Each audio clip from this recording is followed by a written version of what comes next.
The Galactic Council chamber stretched across 3 kilometers of polished obsidian floor, its crystalline ceiling displaying the swirling majesty of 1,000 star systems. Representatives from 47 species sat in their designated alcoves, their forms ranging from the gaseous Varathi who floated in containment spheres to the massive stone-skinned Krellians who required reinforced platforms to support their weight. Today's emergency session had drawn every delegate, counselor, and military advisor in the sector. The reason was unprecedented. Humanity had requested membership in the Galactic Union. Ambassador Kelthera of the Zafrani Empire studied the proposal with 4 of her 6 eyes, her scaled fingers drumming against the data tablet. The species profile made her question whether this was some elaborate joke. Humans came from a death world they called Earth, a planet so hostile that it regularly tried to kill its inhabitants through atmospheric violence, tectonic instability, and extreme temperature variations. Yet somehow these fragile bipedal mammals had not only survived, but thrived. The physical statistics were laughable compared to other spacefaring races. Humans possessed no natural armor plating like the Krellians. They lacked the venomous defenses of the Sarkathi. Their sensory capabilities were middling at best, their strength below average for their size category, and their lifespan barely reached a century even with advanced medical intervention. They couldn't breathe methane like the Varathi, survive vacuum exposure like the crystalline Shandari, or regenerate lost limbs like the amphibious Quellan, High Counselor Thrace, a Krellian whose body mass exceeded that of a small spacecraft, activated his vocal resonator. The deep rumble of his voice made the entire chamber vibrate. I have reviewed Earth's military capabilities. They possess no plasma weaponry, no gravitic disruptors, no quantum entanglement communicators. Their fastest vessels require weeks to traverse distances our ships cover in days. Their ground forces carry kinetic projectile weapons that would barely scratch Krellian hide. Counselor Vexith, representing the insectoid Chithrax collective, clicked his mandibles in agreement. Furthermore, their political structure is chaos incarnate. They remain divided into nearly 200 separate nation-states, constantly bickering over resources, territory, and ideological differences. They have engaged in over 15,000 documented conflicts in their recorded history. A species that cannot achieve internal unity has no place among the stars. Ambassador Kelthera remained silent, though something in the human proposal troubled her. The Zafrani had built their empire on information gathering and intelligence analysis. In her 3 centuries of service, she had learned that obvious weaknesses often concealed hidden strengths. The humans had achieved faster-than-light travel within a mere 2 centuries of their industrial revolution. Most species required millennia to reach that milestone. Such rapid advancement suggested remarkable adaptability. The debate continued for hours. The Varathi delegate argued that humanity's fragile biology made them unsuitable for the harsh realities of interstellar politics. The Kellon representative pointed out that humans required constant environmental control, needing narrow temperature and atmospheric composition ranges to survive. Even the peaceful Luminari, typically advocates for including diverse species, expressed concerns about humanity's violent history and aggressive territorial expansion within their own solar system. When the vote came, it was nearly unanimous. 44 species voted to deny humanity's application for Union membership. Only the Luminari and Kelthera's own Zafrani delegation abstained. The humans would be permitted to maintain limited trade agreements and could petition for membership again in 50 standard years, after they had time to mature as a civilization. The decision was transmitted to Earth's delegation, who waited in an observation room adjacent to the main chamber. Captain Sarah Chen received the news with a neutral expression that gave away nothing of her thoughts. Beside her, Commander David Park simply nodded once as if confirming something he had already expected. Neither human seemed surprised or particularly disappointed by the rejection. What the Galactic Council did not know was that the 3 human vessels orbiting the Council station were not simple transport ships. The vessels carried Earth's true representatives, thousands of carefully preserved samples, data archives spanning millions of years of biological innovation, and manufacturing capabilities that could reshape the strategic balance of the entire sector. But humanity had learned patience through centuries of evolution. They could wait. 3 months later, the first incident occurred. A Krellian mining operation on the edge of the Terminus Nebula, reported finding unusual metal fragments drifting in space. Analysis revealed technology that predated the current galactic civilization by at least 10,000 years. The fragments belonged to the architects, the mysterious precursor race that had vanished millennia ago, leaving behind ruins and artifacts that occasionally revolutionized scientific understanding. The Krellian commander, confident in his species' superiority, ordered the fragments collected and transported to their homeworld for study. His ship, the Unyielding Stone, was a fortress-class dreadnought with armor plating 2 meters thick and enough firepower to crack a small moon. Nothing in the known galaxy could threaten such a vessel. The distress call reached Galactic Council space 4 days later. The Unyielding Stone had been attacked by unknown forces. Of the crew of 12,000 Krellians, only 73 survived. They described weapons that phased through shields, projectiles that defied physics by accelerating after being fired, and boarding parties that moved through solid walls like ghosts. The attackers had taken everything: the architect fragments, the ship's data cores, even the emergency supplies and escape pods. Ambassador Kelthera reviewed the testimony with growing unease. The survivors described the attackers as roughly humanoid in shape, but wearing armor that shifted and flowed like liquid metal. Their weapons made no sound, produced no visible energy discharge, yet cut through Krellian armor plating like it was tissue paper. Most disturbing of all, several survivors reported that the attackers seemed to be studying them during the engagement, taking biological samples and scanning their bodies with unknown devices. 2 weeks later, a Chithrax patrol fleet vanished in the Outer Veil region. Search parties found their ships intact but empty, as if the entire crew had simply evaporated. Ship logs showed no sign of struggle, no weapons fire, no hull breaches. One moment the crew was performing routine operations, and the next, the ships were tomb-silent and abandoned. The pattern continued. A Varathi research station went dark. A Quellan colony transport never reached its destination. A Sarkathi battle group investigating the disappearances found nothing but debris and lingering radiation signatures that matched no known weapons profile. Each incident involved the theft of advanced technology, biological samples, or strategic resources. The Galactic Council convened another emergency session, this time focused on what the media had begun calling the Phantom Raiders.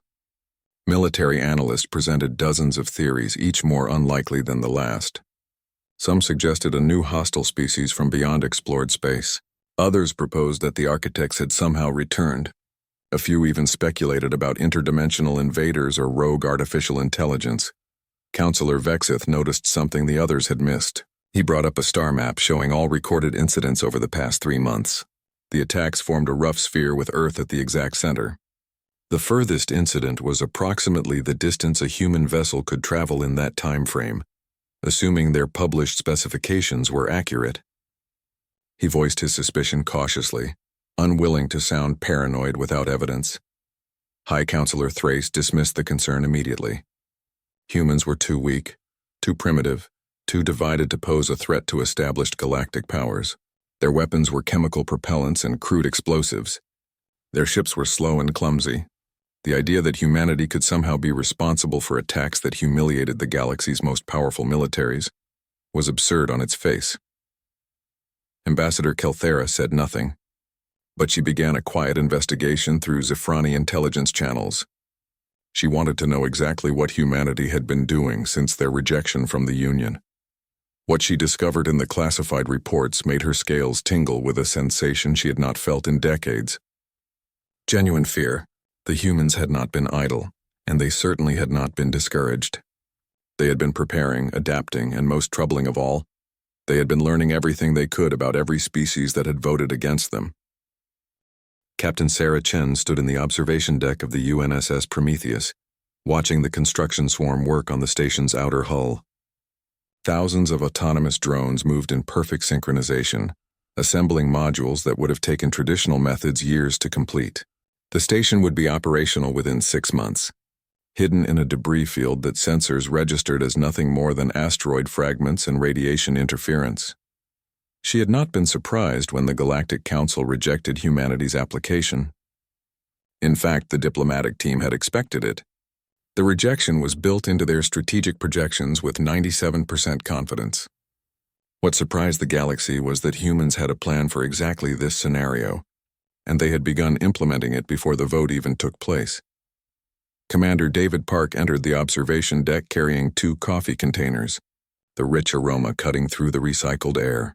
He handed one to Chen and joined her at the viewport. The intelligence division finished analyzing the Krellian ship data. Their shield harmonics are exactly what our simulations predicted. One more data point confirming that biological psychology follows predictable patterns across species. Chen sipped her coffee, savoring the warmth. Earth had sent 3 ships to the Galactic Council Station, but those vessels were merely the visible pieces of a much larger operation. 17 stealth reconnaissance ships had entered Council space over the previous 2 years, carefully mapping defensive installations, monitoring communications, and studying the behavioral patterns of every major species. Humanity's greatest weapon had always been information, and they had gathered more than the Council could imagine. The galaxy saw humanity as weak because they measured strength in armor plating, plasma yields, and shield density. They looked at human physiology and saw fragility. What they failed to understand was that weakness had been humanity's greatest teacher. On Earth, humans were not the strongest, fastest, or most physically gifted predators.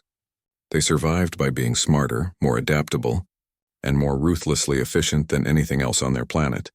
Park pulled up a holographic display showing the biological data collected from the Krellian survivors.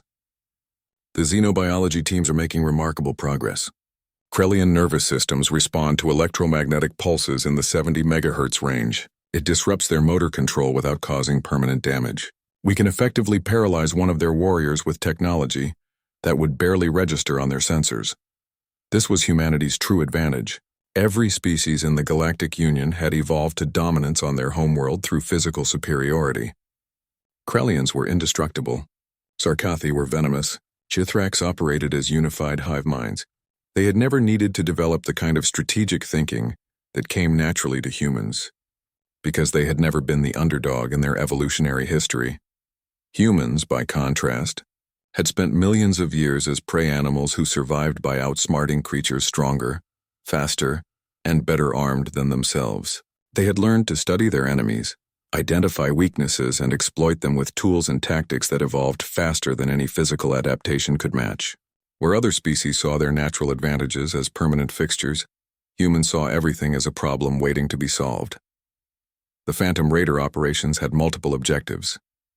First, they field-tested human combat capabilities against galactic military forces under real conditions. Second, they acquired technology samples and biological data that would accelerate Earth's research and development programs. Third, and most importantly, they created fear and uncertainty that would make the galaxy question its assumptions about power and security. Chen received a notification on her datapad. Another operation had concluded successfully. The team had infiltrated a Varathi research facility and copied their entire database of quantum entanglement communication protocols. The Varathi had developed the technology over 15,000 years of scientific advancement. Human analysts estimated they could replicate and improve upon it within 18 months. This was another human advantage that the galaxy failed to recognize: speed of adaptation. Most species treated technology as something that advanced gradually over centuries. Humans compressed innovation into decades through a combination of aggressive research funding, competitive patent systems, and a cultural attitude that treated impossible as a challenge rather than a limitation. Park gestured to another display showing Earth's industrial output. The lunar fabrication plants are now producing at 300% of projected capacity. Mars Base has begun exporting refined materials ahead of schedule. The asteroid mining operations in the belt are exceeding quotas. We're building infrastructure faster than the economic models predicted. Humanity had been preparing for interstellar expansion for over a century, long before making first contact with the Galactic Union. Their rejection from the Council had simply accelerated existing plans and removed any political constraints on aggressive expansion.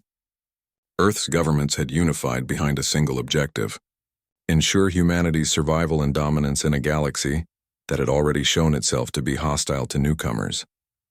The communications officer interrupted their discussion. "Captain Chen, we're receiving a tight beam transmission from the intelligence ship Shadow Walker.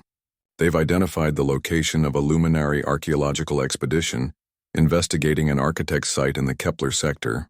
The site contains intact data archives that could provide insights into precursor technology. Chen felt a familiar rush of anticipation. The architects were the key to everything.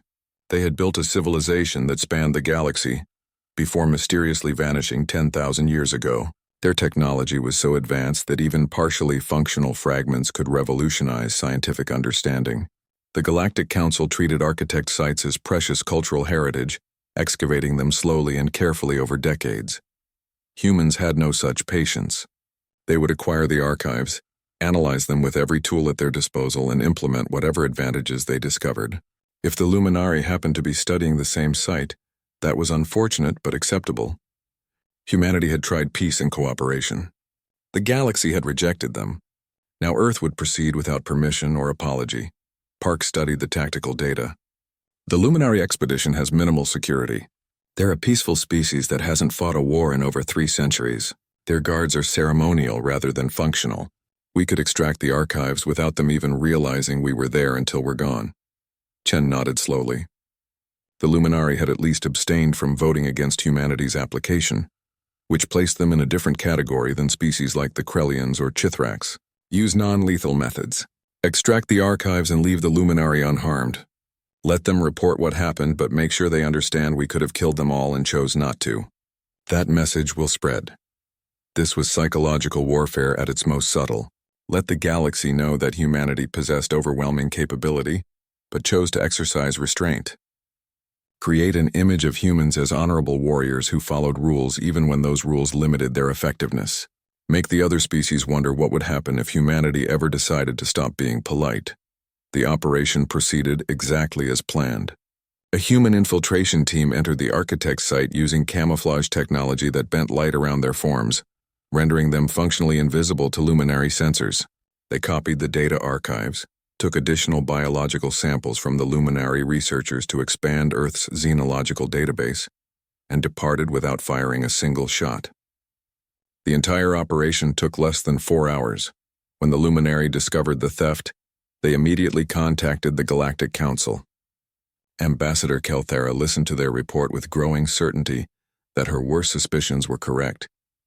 The description of the intruders matched previous accounts: humanoid shapes, advanced camouflage, weapons that didn't register on standard sensors, and most telling of all, they moved with the careful precision of trained military operators rather than automated drones or alien creatures.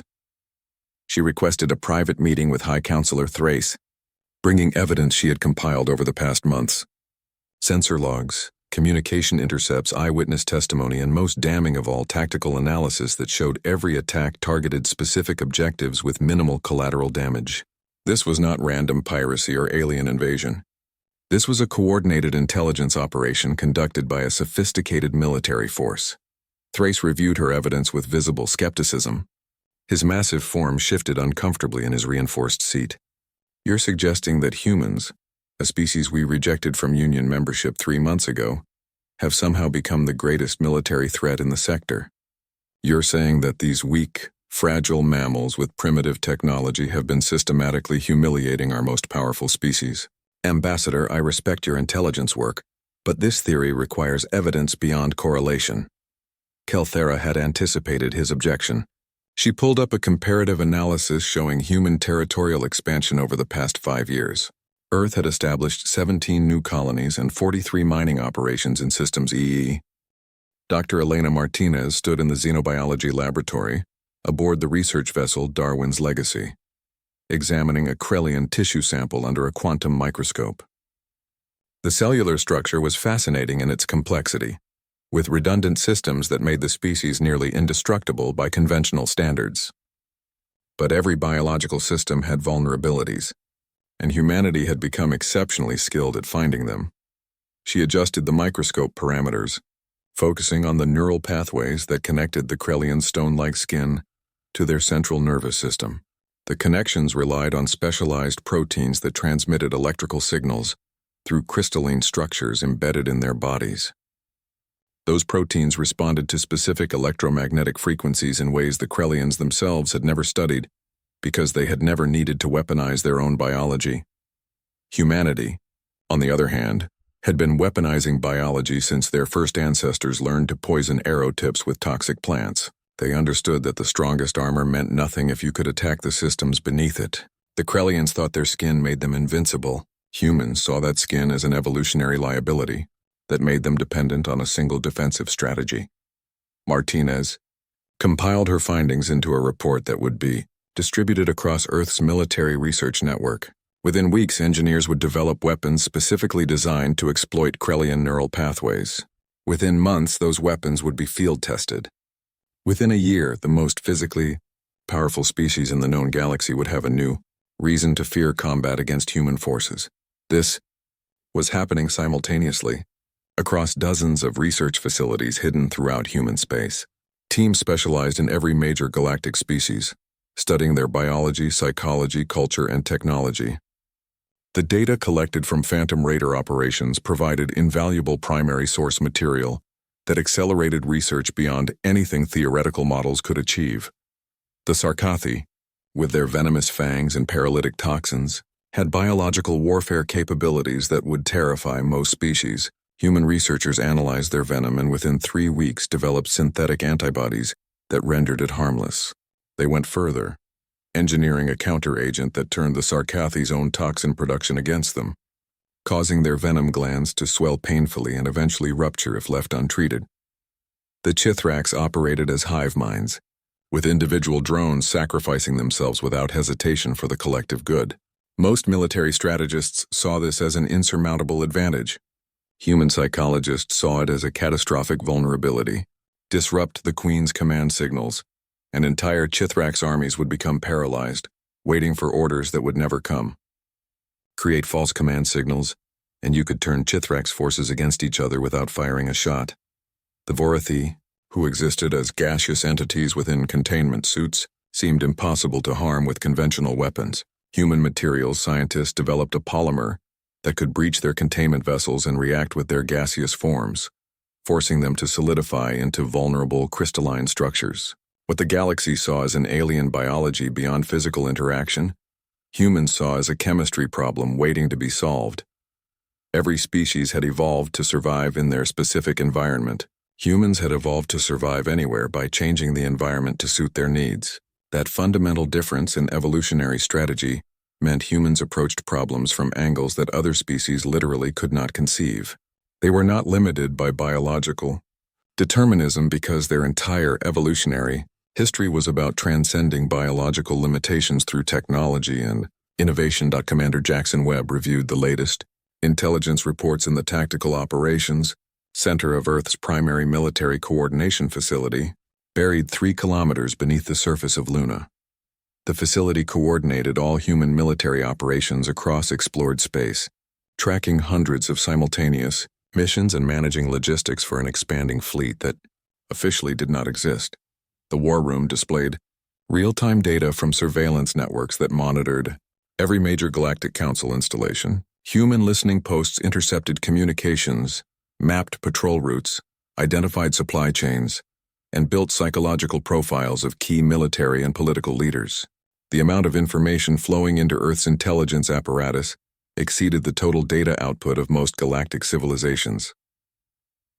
Webb focused on a developing situation in the Arcturus sector. A joint Krellian-Sarkathi task force had been dispatched to investigate reports of Phantom Raider activity. The force consisted of 2 Krellian dreadnoughts and 3 Sarkathi hunter-killer cruisers, representing some of the most powerful military assets in Council space. They were walking into a carefully prepared ambush. The humans had no intention of fighting fair. Fair fights were for species that could afford to waste resources on honor and glory. Humans fought to win with maximum efficiency and minimum casualties to their own forces. The task force would encounter automated defense platforms that humans had seeded throughout the sector weeks earlier. The platforms would activate, engage briefly to make the Council forces think they had found the enemy, then self-destruct before they could be captured. While the task force wasted time and resources fighting decoys, human infiltration teams would board their supply vessels and plant surveillance equipment in their communication systems. By the time the Council forces realized they had been deceived, Earth would have complete access to their encrypted military networks. The operation exemplified human strategic thinking. Turn the enemy's strength into a weakness by making them waste that strength against targets that did not matter. Webb received confirmation that the operation had entered its final phase. The Council task force had taken the bait and was fully engaged with the automated platforms. Infiltration teams were aboard the supply vessels and working quickly to install the surveillance equipment. Within minutes, they would withdraw, and the Council forces would report destroying several Phantom Raider installations. They would celebrate a victory while having no idea they had just compromised their entire military communication infrastructure. This pattern repeated across human operations throughout explored space. Humans did not seek glorious battles or honorable victories. They sought information, advantage, and control. Every engagement was designed to achieve multiple objectives simultaneously: field test new weapons, gather intelligence, demoralize the enemy, and misdirect attention away from more important operations. The psychological impact was proving just as valuable as the tactical gains. Council species that had spent centuries confident in their military superiority now questioned whether their defenses were adequate. They increased security, which consumed resources. They implemented new protocols, which slowed their operations. They investigated their own personnel, which damaged morale. Humans were achieving strategic objectives without fighting a single pitched battle. Ambassador Kelthera presented her findings to a closed session of the Galactic Council Security Committee. The chamber was smaller than the main council hall, designed for sensitive discussions that required discretion. Representatives from the 12 most powerful military species attended, along with intelligence directors and senior military commanders. The atmosphere was tense with unspoken concern. She displayed evidence compiled over 4 months of investigation. Sensor logs showing humanoid signatures at attack sites, communication intercepts revealing human military jargon and operational protocols, tactical analysis proving that the attacks required detailed knowledge of Council defensive systems, biological samples collected from crime scenes that contained human DNA markers. The evidence was no longer circumstantial. It was conclusive. General Kraxthor of the Krellian Defense Force studied the data with his usual skepticism. His massive form filled the entire alcove designed for his species. Even if humans are responsible, what does it matter? They have attacked isolated outposts and research stations, nuisance raids at best. Let them have their small victories. When they grow bold enough to challenge real military power, we will crush them like we have crushed every other upstart species in galactic history. Admiral Shentiva of the Sarkathi Dominion hissed her disagreement. Her scaled form rippled with bioluminescent patterns that signaled agitation. You underestimate them because you refuse to see past their physical appearance. They have struck 47 targets across 16 sectors without suffering a single confirmed casualty. They have stolen technology, biological samples, and strategic intelligence while making our most powerful forces look incompetent. This is not nuisance raiding. This is systematic warfare conducted by an enemy we failed to take seriously. The debate continued for hours, with military leaders divided between those who saw humans as a genuine threat and those who considered the concern overblown. The Krellians insisted that human victories were the result of surprise and deception, advantages that would evaporate once Council forces adapted their tactics. The Sarkathi argued that deception was itself a form of strength that deserved respect. The Chithrax maintained that individual human capabilities, the architect archive that human forces had stolen from the Luminary expedition, contained information that would reshape everything humanity understood about the universe. Dr. James Chen, no relation to Captain Sarah Chen despite the shared surname, led the team assigned to decrypt and analyze the ancient data structures. The work required combining quantum computing, pattern recognition algorithms, and insights from 20 different scientific disciplines. The architects had not simply been an advanced civilization. They had been reality engineers who understood physics at a level that made current galactic science look like primitive superstition. Their technology did not work with the universe's laws but rewrote those laws in localized areas to achieve desired effects. They had built structures that existed in multiple dimensions simultaneously. They had created energy sources that drew power from quantum fluctuations in spacetime itself. They had developed weapons that could unmake matter at the atomic level. Chen's team worked in shifts around the clock, slowly piecing together the fragments of knowledge contained in the archive. The architects had not left simple instruction manuals. They had left mathematical proofs, theoretical frameworks, and experimental data that required complete understanding before practical applications became possible. It was like finding Einstein's theory of relativity, but having to rediscover all of physics to understand what the equations meant. 3 months into the analysis, the team achieved their first major breakthrough. They deciphered the architect's approach to faster-than-light travel, which was fundamentally different from the hyperspace technology used by the Galactic Union. Instead of punching through normal space into a higher dimension, architect drives compressed the space between 2 points, effectively reducing the distance that needed to be traveled. The mathematics were elegant, the theory was sound, and the engineering requirements were within human manufacturing capabilities. Chen compiled the findings into a report that went directly to Earth's Central Command. Within a week, prototype testing began. Within a month, the first human vessel equipped with architect-derived drives achieved speeds 3 times faster than any Council ship. Within 6 months, Earth's entire military fleet would be upgraded with the new propulsion system, giving humanity a decisive strategic advantage in mobility and response time. But the propulsion system was just the beginning.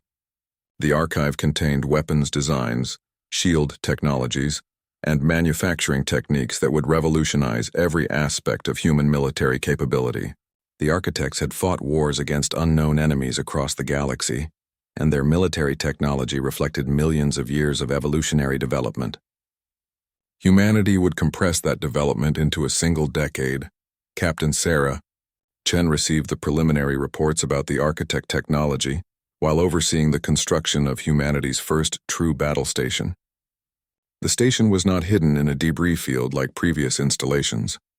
It occupied a stable Lagrange point in a system humans had claimed as sovereign territory, 40 light-years from the nearest Council presence. The station was a statement of intent. Humanity was done hiding. The battle station incorporated every tactical and strategic lesson humans had learned over 6 months of operations against Council forces. Its defenses included multiple overlapping shield systems designed to counter every known weapons type in the galactic arsenal. Its offensive capabilities ranged from conventional kinetic weapons to experimental energy systems derived from stolen Council technology. Its sensor arrays could detect ships at ranges that exceeded Council capabilities by an order of magnitude. Most importantly, the station served as a research and development facility, where human engineers could work on architect technology without fear of discovery. The station's workshops were already producing prototype weapons that would make current human equipment look primitive. Within a year, the station would be producing fleet-scale quantities of advanced systems. Within 5 years, there would be 10 such stations scattered throughout human space, each serving as a fortress and factory. Commander David Park joined Chen in the observation deck, carrying the ritual coffee that had become their tradition during important moments. He gestured toward the construction swarms working on the station's outer rings. Engineering reports that we'll be operational ahead of schedule. The new manufacturing techniques from the Architect Archive have improved our efficiency by 40%. We're building in months what would have taken years with conventional methods. Chen sipped her coffee, watching the synchronized dance of construction drones. The Council still thinks we're primitives playing with stolen toys. They don't understand that we've already moved beyond simply copying their technology. We're integrating architect principles into everything we build. In another year, our equipment won't just match theirs. It will be fundamentally superior in ways they can't counter, without completely rebuilding their entire technological infrastructure. This was the true genius of humanity's strategy. They had not tried to outbuild the Council's industrial capacity or out-research their scientific institutions. Instead, humans had gone around the entire problem by acquiring knowledge from the architects and using human ingenuity to implement that knowledge faster than any Council species could respond. It was asymmetric warfare applied to technological development. Park pulled up a tactical display showing the current disposition of Council military forces. The major powers were repositioning their fleets, concentrating strength in sectors where Phantom Raider activity had been highest. It was a predictable response that demonstrated the fundamental difference between human and Council strategic thinking. Council forces moved to defend against past attacks. Humans planned attacks to exploit wherever Council forces were not. The display showed 18 Council battle groups, representing thousands of vessels, and millions of personnel. They were powerful, experienced, and confident in their superiority. They were also looking in exactly the wrong direction. While they guarded against raiders in the outer sectors, humanity was building military infrastructure in claimed territory that Council sensors could not penetrate. By the time the Council realized what was happening, human forces would be too strong to dislodge without a full-scale war that nobody wanted. Chen received a priority communication from Admiral Rebecca Washington, the overall commander of human military operations. The Admiral's face appeared on the holographic display, her expression serious but not alarmed. Captain Chen, we've just received intelligence from our sources within Council space. The Security Committee has authorized the formation of a joint task force specifically to hunt down and eliminate the Phantom Raiders. They're committing significant resources to this effort: 12 capital ships, 40 escort vessels, and specialized hunter-killer teams from 4 different species. Chen felt a surge of satisfaction rather than concern. This was exactly what Earth's strategic planners had predicted would happen. The Council was finally taking the threat seriously, which meant they would commit resources that could otherwise be used to monitor human expansion in claimed territories. How long until the task force is operational? Washington consulted her data tablet. Intelligence estimates 3 weeks for full deployment. They're pulling ships from border patrol duties in defensive positions. This will create gaps in their coverage that we can exploit. More importantly, they're concentrating their most advanced sensor and tracking technologies in the task force vessels. If we can capture one of those ships intact, we'll gain access to systems that would take us years to develop independently. Park leaned forward with interest. Are we planning an ambush? The Admiral shook her head. Something better. We're going to let them hunt us while we hunt them. Every engagement will be on our terms, at locations we choose with objectives that serve our strategic interests. They think they're going on offense. We're going to make them realize they're still dancing to our tune. This exemplified human strategic thinking at its finest. Where other species saw a threat to be confronted directly, humans saw an opportunity to be exploited. The Council task force would be powerful and dangerous, but it would also be predictable. Military organizations followed doctrine and procedure, because those structures had proven successful over centuries of warfare. Humans would study that doctrine, identify its weaknesses, and systematically dismantle the task force while acquiring valuable intelligence and technology. The plan called for a series of carefully staged engagements designed to accomplish multiple objectives.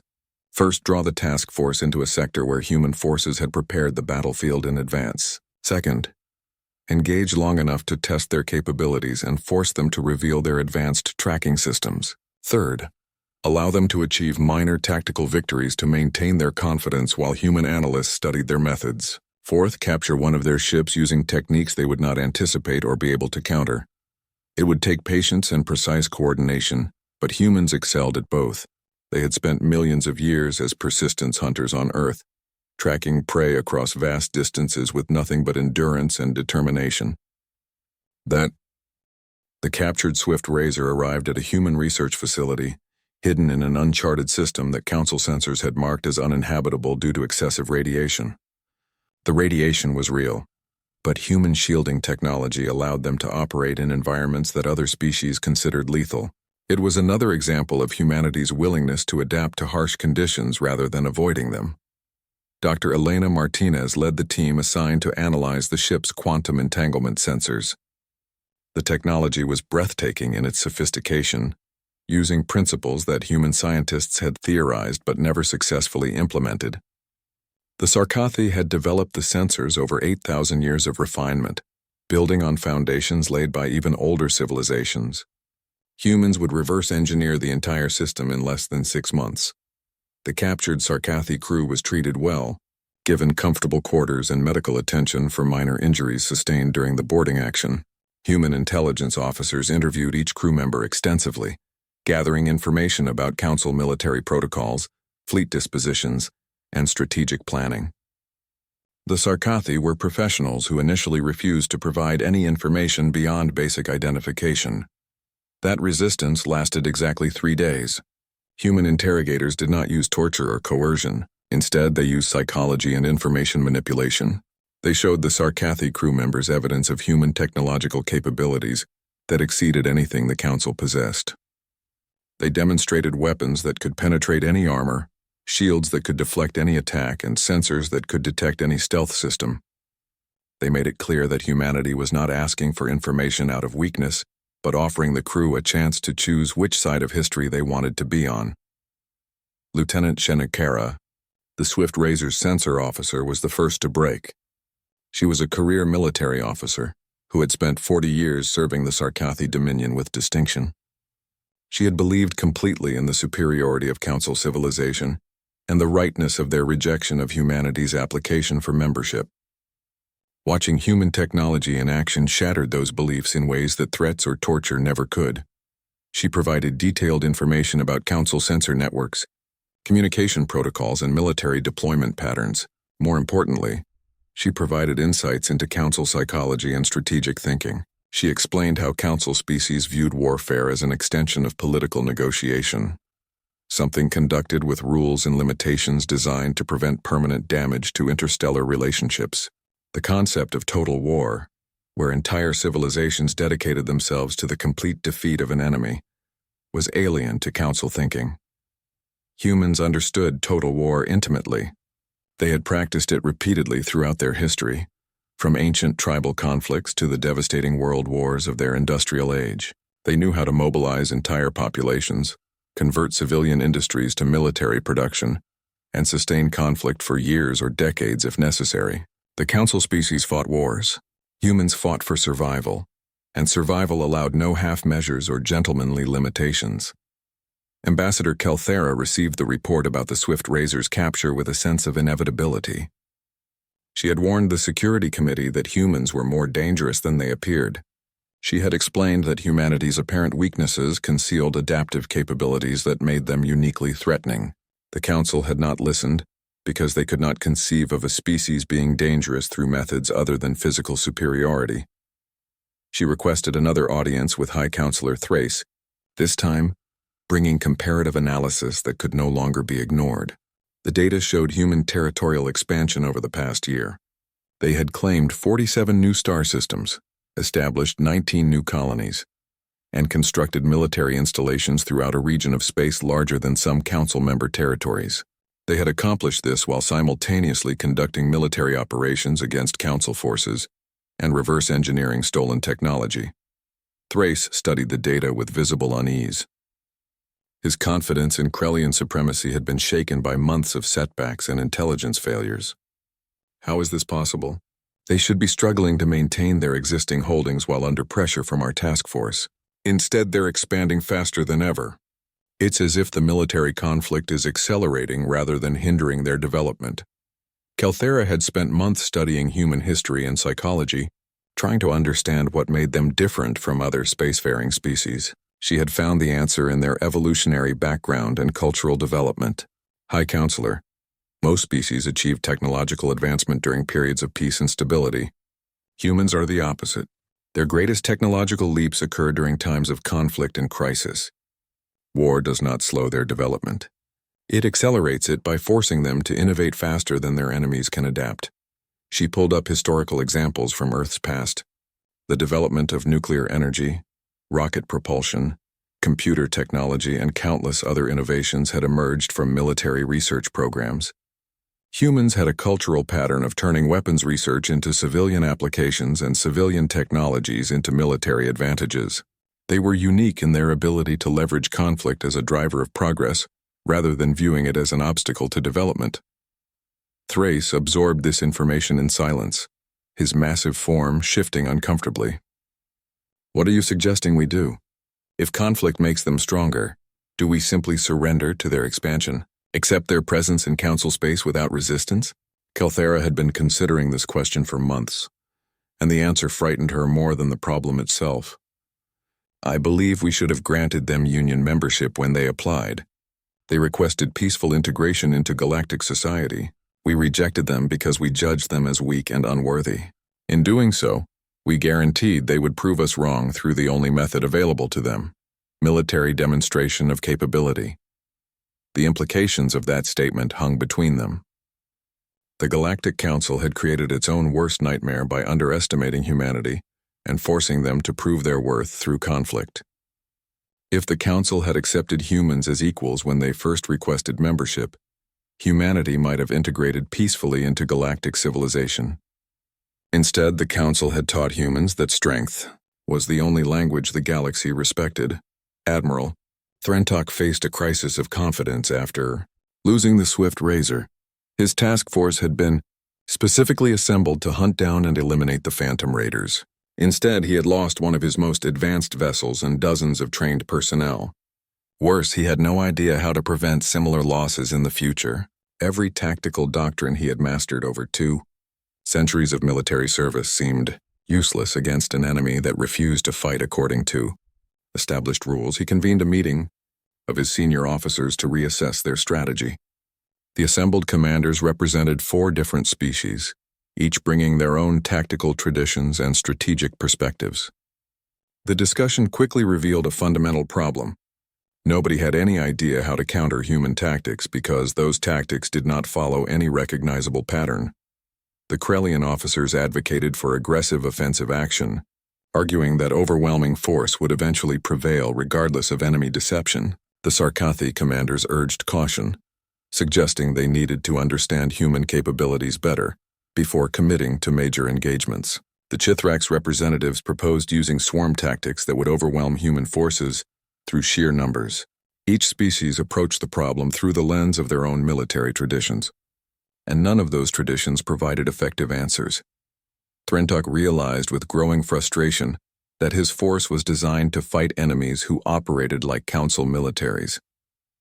They had ships optimized for fleet engagements, weapons designed to penetrate standard shield configurations, and sensors calibrated to detect known stealth technologies. Humans did not operate like Council militaries. They used asymmetric warfare, psychological operations, and technological innovation to avoid fighting battles they might lose. The task force had been pursuing Phantom Raiders for months and had achieved exactly what the humans wanted them to achieve. They had wasted resources fighting decoys, revealed their capabilities through combat engagements, and created intelligence opportunities through predictable responses to bait. Threntok had been so focused on hunting the enemy that he failed to realize he was the one being hunted. He made a decision that would have been unthinkable at the start of the campaign. He ordered the task force to withdraw to Council space and recommended that the Security Committee negotiate directly with humanity rather than continuing military operations. The admission of failure burned like acid, but Threntok was professional enough to recognize when a mission had become counterproductive. The Security Committee received his recommendation with mixed reactions. Some members saw it as cowardice and demanded Threntok be relieved of command. Others recognized the wisdom of his assessment and agreed that 6 months after Admiral Threntok's recommendation for negotiations, the Galactic Council finally acknowledged what Ambassador Kelthera had been warning them about since the beginning. Humanity was not going away, and military suppression was not working.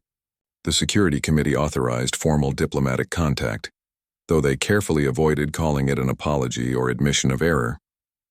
They simply extended an invitation for human representatives to attend a special council session to discuss mutual interests and potential areas of cooperation. Captain Sarah Chen received the invitation while reviewing construction progress on humanity's 5th battle station. She read the carefully worded document with amusement, recognizing the political maneuvering behind every phrase. The council was trying to save face while acknowledging they had underestimated humanity.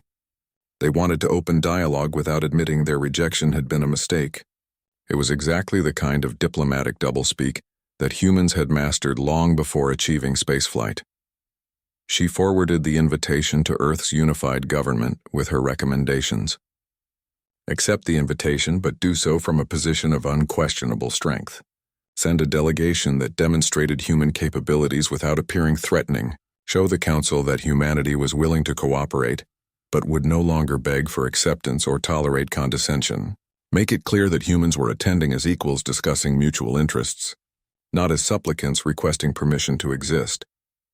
The delegation departed from Earth 3 weeks later aboard the UNSS Diplomat, a vessel that perfectly embodied humanity's message. The ship's exterior appeared elegant and streamlined, suggesting peaceful intentions and diplomatic purpose. Its interior contained weapon systems, shield generators, and propulsion technology that exceeded anything in the Council's standard military inventory. The diplomat could outrun, outfight, or outlast any vessel likely to intercept it, but it would never need to demonstrate those capabilities unless provoked. Ambassador Marcus Webb led the delegation, chosen specifically because his background combined diplomatic experience with military service. He had commanded combat vessels during Earth's corporate wars and negotiated peace treaties that had unified previously hostile factions. He understood both strength and compromise, knowing when to demonstrate power and when to offer cooperation. He was exactly what humanity needed for this moment. The delegation included scientific advisors, military observers, and cultural specialists who could provide expert analysis on any topic the Council might raise. More importantly, it included individuals from dozens of Earth's diverse cultures and ethnic backgrounds, demonstrating humanity's internal diversity and ability to unify despite differences. The Council members viewed humans as a monolithic group because they focused on species-level characteristics.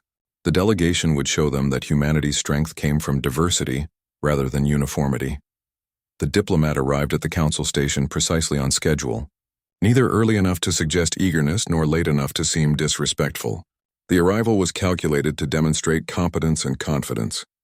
Human engineers had analyzed the station's traffic control protocols and entry procedures, ensuring perfect compliance that showcased technical sophistication without revealing the full extent of human surveillance capabilities.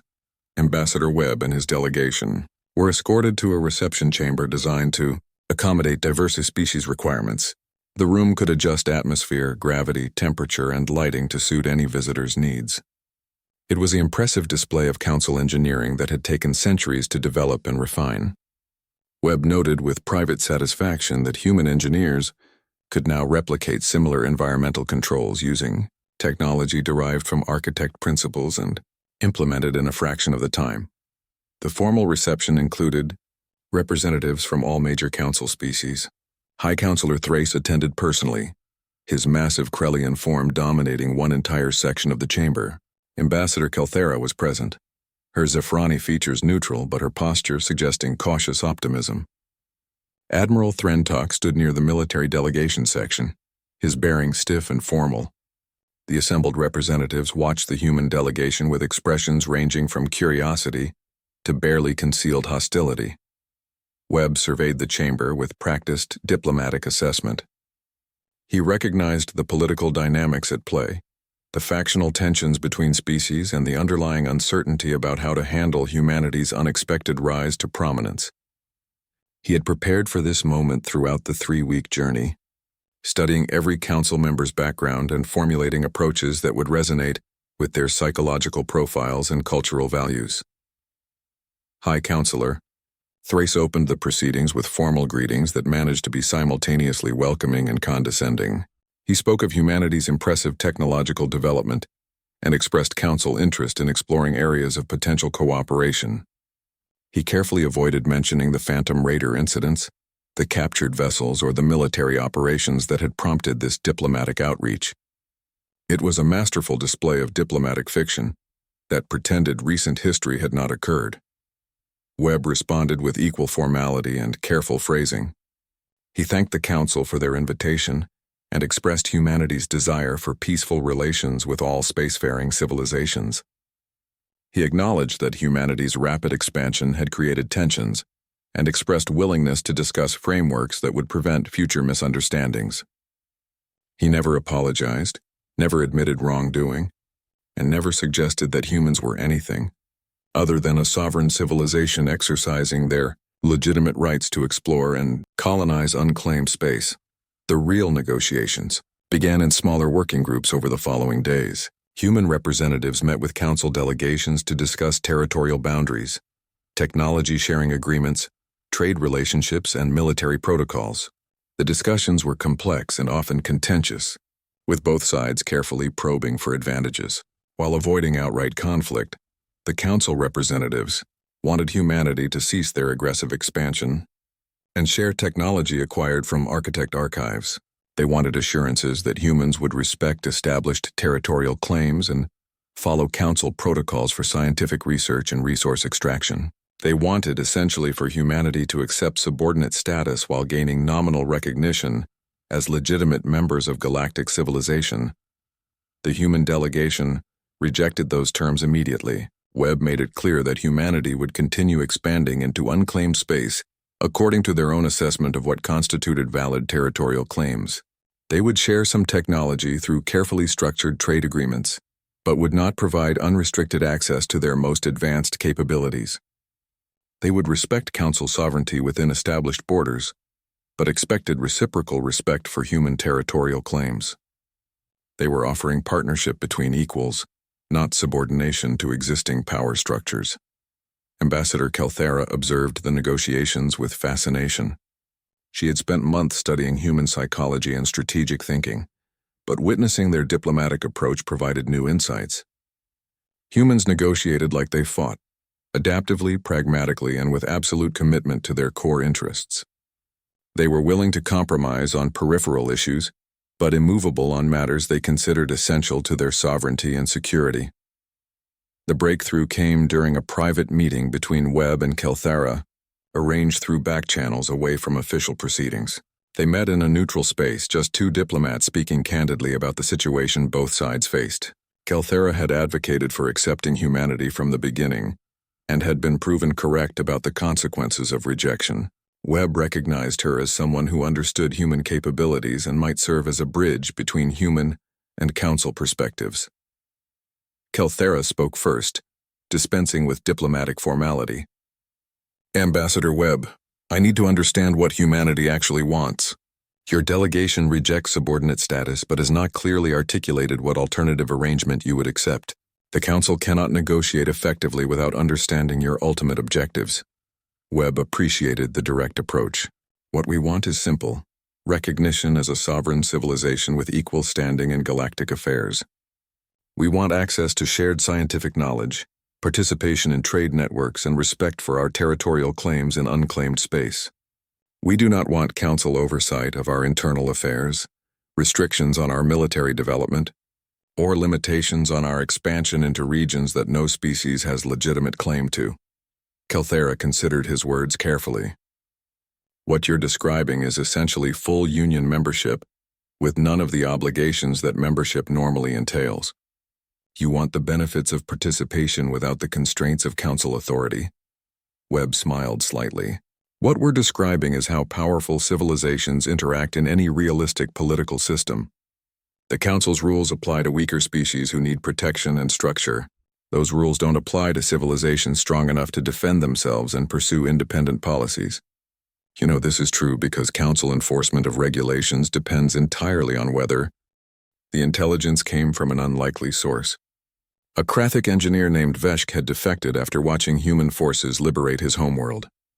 Unlike the soldiers and commanders, Veshk had seen something in humanity's methods that resonated with him. Not the violence or the tactics, but the underlying principle that some things were worth fighting for, even against impossible odds. Captain Sarah Martinez stood in a secure briefing room aboard the Prometheus, now repaired and upgraded after the battle at Earth. Veshk's holographic image flickered before her, the Krathic's compound eyes showing what she'd learned to recognize as distress. The weapon is called the Genesis Cascade, Veshk explained, his translated voice carrying undertones of fear. It was conceived 50 cycles ago when the Krathic Empire first began its expansion. The High Council believed they might eventually face a coalition of species too powerful to defeat conventionally. Admiral Hawthorne leaned forward. What does it do? It weaponizes stellar physics, Veshk said. The device creates a chain reaction in a star, causing it to go supernova prematurely. But the truly devastating part is that the reaction spreads through subspace to other nearby stars. One activation could destroy an entire stellar cluster, dozens of systems, trillions of lives. The room fell silent. Sarah felt her stomach turn. This was beyond warfare. This was genocide on a scale that made even humanity's worst weapons look primitive. Why haven't they used it before? Sarah asked. Because it requires an enormous amount of energy to initiate, Veshk explained. And because once started it cannot be stopped or controlled. The Empire feared it might spread too far, eventually reaching their own territory. But now, facing defeat, the High Council has become desperate. They believe they can aim the cascade toward Council space, destroying your civilization while preserving their own. Can they? Hawthorne's voice was grim. The calculations suggest yes, but the margin of error is significant. There is perhaps a 20% chance the cascade could reverse direction or expand unpredictably. The High Council has decided this is an acceptable risk. Sarah stood, pacing the room. Where is this weapon? Can we destroy it before they activate it? It is located in the Chromath system, at the heart of Krathic space, heavily defended by their remaining fleet, perhaps 200 ships. And the facility itself is shielded, hardened against attack. A conventional assault would fail. Then we use an unconventional assault, Sarah said. It's what we're good at. Hawthorne shook his head. Captain, I appreciate your confidence, but this is different. We're talking about penetrating the most heavily defended location in Krathic space, getting through planetary shields and military installations, and disabling a weapon we barely understand. Even for humanity, that's a suicide mission. So was boarding the Devourer, Sarah countered. So was defending Earth against a fleet 3 times our size. Every victory we've had was supposed to be impossible. That's humanity's advantage. We attempt the impossible because we don't know any better, or because we're too stubborn to accept reality, Hawthorne said. But there was a hint of a smile on his weathered face. All right, Captain. You have 48 hours to come up with a plan. Make it a good one because the Council is watching. If we fail at this, if the Genesis Cascade activates, the war is over, and so is everything else. Sarah spent the next 2 days in intense planning sessions with her crew, with Admiral Hawthorne's tactical team, and with representatives from Council species who had expertise in stellar physics and weapon systems. The challenge was enormous. The Chromath system was a fortress, designed specifically to be impregnable. But as she studied the data, Sarah began to see something. The Krathics had designed their defenses against external threats, against fleets and missiles and conventional attacks. They'd built walls to keep enemies out, but they hadn't considered what would happen if the enemy was already inside. We need Veshk, Sarah announced during a planning session. Not just his information. We need him physically present. Okonkwo looked up from his console. Captain, he's already provided everything he knows. What more can he offer? Access, Sarah said. The Krathics use biometric security. DNA locks, pheromone readers, things that can't be hacked or bypassed. But Veshk is still genetically Krathic. His biosignature would be recognized by their systems. Ambassador Chen, who'd joined the planning team via hologram, shook his head. You're asking a defector to walk back into the heart of enemy territory? He'd be executed on sight if discovered. Not if he doesn't get discovered, Sarah said. What if we could smuggle him into the system hidden inside a captured Krathic vessel? Make it look like a supply ship returning from the front lines. The Krathics would scan any incoming vessel, one of the tactical officers objected. Scan for weapons and troops, yes, Sarah agreed. But would they scan cargo? Would they expect an enemy to be hiding in supply containers playing dead, waiting for the ship to dock? Understanding dawned across the faces in the room. It was insane. It relied on too many assumptions, too many things going right. It was exactly the kind of plan humanity would attempt. I'll ask Veshk, Chen said. But Captain, if he agrees to this, you realize we're asking him to potentially sacrifice himself. He's already betrayed his species once by defecting. This would make him an active participant in their defeat. I know, Sarah said quietly, but it's his choice. And if he says no, we'll find another way. Veshk said yes. When asked why, his response was simple. Because someone must stop this madness. My people have become monsters. If helping you is betrayal, then I betray gladly. The plan came together over the next day. A captured Krathic supply vessel would be modified. Its computer systems rewritten with human programming that would respond to Krathic challenges with acceptable codes. Inside, hidden in cargo containers designed to shield them from scans, would be a team of human special forces. And Veshk, who would use his credentials to get the ship through security. The Council provided support, but many species remained skeptical. The Vextar delegate spoke for many when he said, "You humans continue to propose plans that defy logic and probability. One day your luck will run out." Sarah had looked him dead in his compound eyes and replied, "Luck has nothing to do with it. We succeed because we're willing to adapt, to improvise, to do whatever it takes. You call it insane. We call it determined." The journey to Chromath took 3 days. Sarah commanded the Prometheus, which would create a diversion at the edge of the system, drawing Krathic forces away from the interior.